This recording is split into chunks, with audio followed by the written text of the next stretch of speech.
खुद की एनालिसिस कितनी बार करते हैं कि हम अच्छे हैं या बुरे हैं? आपने किया है क्या?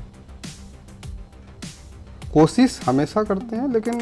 एक लेवल पे जाकर के लगता है यार इन सब की क्या ज़रूरत है, क्या करेंगे, क्या करेंगे नहीं, सबसे बड़ी समस्या हमारी होती है कैसे करेंगे। सेल्फ एनालिसिस हम लोग कभी नहीं करते हैं, और करें भी तो कौन कौन से फैक्टर ध्यान में रखने चाहिए ये पता नहीं होता है हम लोगों को। बड़ी बार प्रयास करते हैं, आप भी करते हैं, हम भी करते हैं, सब मिलकर करते हैं,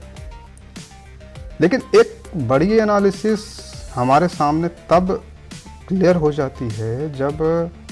हमारे ही दोस्तों में से, हमारे ही पड़ोसियों में से, हमारे ही गांव शहर के लोगों में से कई लोग हमें अच्छा मानते हैं, कई लोग बुरा मानते हैं। अब तब हम ये सोचते हैं यार सच में हम ऐसे हैं क्या, क्योंकि हमें तो पता ही नहीं है कि हम ऐसे हैं। हमने तो आज तक वही किया है जो मुझे अच्छा लगा। तो ऐसे में ऐसी कौन सी चीजें हैं जो उनको ये डिसाइडिंग फैक्टर दे गया, उनको ये बता गया कि यार ये बंदा ऐसा है, इसके साथ ऐसे व्यवहार होना चाहिए, इसको इस तरीके से कंसीडर करना चाहिए, और न जाने इस तरह की कितनी और बातें। यानी कि जब हम लोग उस लेवल पे जाकर के दूसरों से सुनते हैं, उनसे बातें करते हैं, या जाने अनजाने कोई अपनी राय रख देता है, तो हमें समझ आता है कि अच्छा लोग मेरे बारे में ऐसा सोचते हैं। तब एक सामान्य सी बात है कि अगर अच्छा बोला तो हम थोड़े ज़रा खुश हो जाते हैं, मज़ा आ जाता है, लेकिन अगर किसी ने बुरा बोल दिया या हमें जो पसंद नहीं अपने बारे में सुनना, वो अगर बात निकल गई तो हम न केवल दुखी और चिंतित हो जाते हैं, वरन बहुत हद तक परेशान हो जाते हैं, और कई बार कहने वालों को अपना दुश्मन मान बैठते हैं। ये आपके साथ भी है, हमारे साथ भी है, और जिन्होंने कहा है उनके साथ भी है, क्योंकि सभी लोग एक ही स्थिति से गुजर रहे हैं। ऐसे में मुझे, चूँकि ये घटना हमारे साथ भी हुई, मेरे साथ भी हुई, आपके साथ भी हुई है, तो मैंने ना इस पे एक विचार करना शुरू किया, और वो विचार मुझे कुछ ऐसे कंक्लूज़न तक ले गया जहाँ मुझे लगा कि यार ये आप लोगों के साथ बांटनी चाहिए, शेयर करनी चाहिए, ताकि अगर आपको भी ऐसा लगता हो या आप भी इस परेशानी से गुजरे हो या गुजर रहे हो तो आपको शायद मदद मिल जाए। तो मैंने कोशिश की कि चलो इसको आपके सामने रखें। तो जो बात निकल के आई उसको अगर मैं उन्हीं शब्दों में कहूँ तो परिस्थितियाँ और प्रोवोकेशन हर व्यक्ति के जीवन में है। यानी कि इसको ऐसे समझें कि गलत या अच्छी परिस्थितियाँ हर व्यक्ति के जीवन में आती जाती रहती हैं, ठीक है। उनको प्रोवोक करने वाली स्थितियाँ भी उनके पास होती है,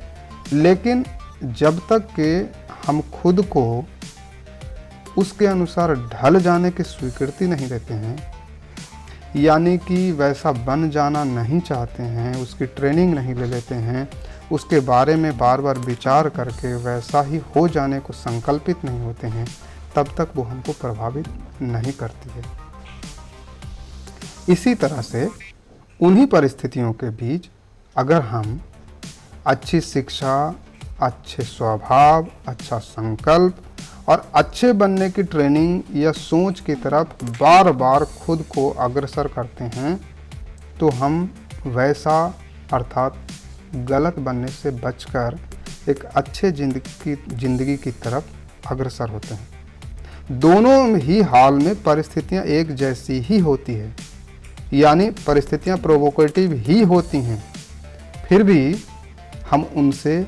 बच जाते हैं या उनसे बिगड़ जाते हैं। ये आपका भी निजी अनुभव होगा, मेरा तो है ही है। अब इस पे और विचार करेंगे तो आपको लगेगा कि यार फलाने समय में जब ऐसा हुआ था तो उस समय हमारे सामने सच में दो ऑप्शन थे, या तो हम सच बोल करके खुद को उसमें इन्वॉल्व ना करके जो चीज़ जैसा था उसको वैसा ही रख देते तो आज जो हमारी हालत है या उस समय जो बनी थी वो शायद ना होती, या उस समय हमने खुद को गलत तरीके से उस घटना को, उस स्थिति को गलत तरीके से बता के, समझा के, खुद को अच्छा रिप्रेजेंट करके या खुद को बुरा रिप्रेजेंट करके जो अपने ऊपर एक आवरण ओढ़ लिया था, उसके कारण भी। तो ये चीज़ें ना आपको अगली बार से जब कुछ होगा तो उस समय आपके दिमाग में ये बात रहेगी कि नहीं, अभी मुझे क्या करना है। क्योंकि ये तो बिल्कुल क्लियर कट है कि जब तक हम स्वीकृति नहीं देते हैं ना किसी काम के लिए, यानी हम खुद वैसा करना नहीं चाहते हैं, तब तक वैसा होता नहीं है। देखिए, परिस्थितियाँ बुरी हो सकती हैं, प्रोवोकेशन बुरा हो सकता है, खुद को बचाने की हमारी पहली प्राथमिकता है, ये हर मनुष्य के लिए है। कई दफ़ा लोग कहते हैं कि यार खुद को बचाने के लिए थोड़ा झूठ भी चलता है। शायद ये अगर परिस्थितियां जानलेवा हों तो आप निकल सकते हैं वहाँ से, लेकिन एक स्तर पे जा कर के, एक लेवल पे जा कर के वो अगर आप पे ही हावी हो जाए, वो झूठ आपका स्वभाव बन जाए, वो गलती आपका स्वभाव बन जाए, वहाँ पे विचारणीय ज़रूर हो जाता है। क्योंकि अगर ऐसा होने लगा है, इसका मतलब है कि आप अपने मूल स्वभाव से दूर हो गए हैं, हम अपने मूल स्वभाव से दूर हो गए हैं। ऐसे में हम लोगों को एक बार रीथिंक करना चाहिए और कोशिश करनी चाहिए कि दोबारा कभी ऐसी बातें हो तो उससे बचें, और अभी जो अगर हम ऐसा कुछ कर रहे हैं या कर चुके हैं, उसके लिए अपने घर परिवार से, स्वयं से, अपने समाज से हाथ जोड़ करके माफ़ी मांग लें, ताकि आप उससे बाहर निकलने का जो संकल्प करें या बाहर निकलने के लिए जो आप प्रयासरत हों, उसको बल मिल सके। क्योंकि क्या होता है ना, कई बार हम चाहते हैं कहना, लेकिन हमारे अंदर हिम्मत नहीं होती है, और अकेले जो है हमेशा हम ना अपने आप में ही फंस कर रह जाते हैं।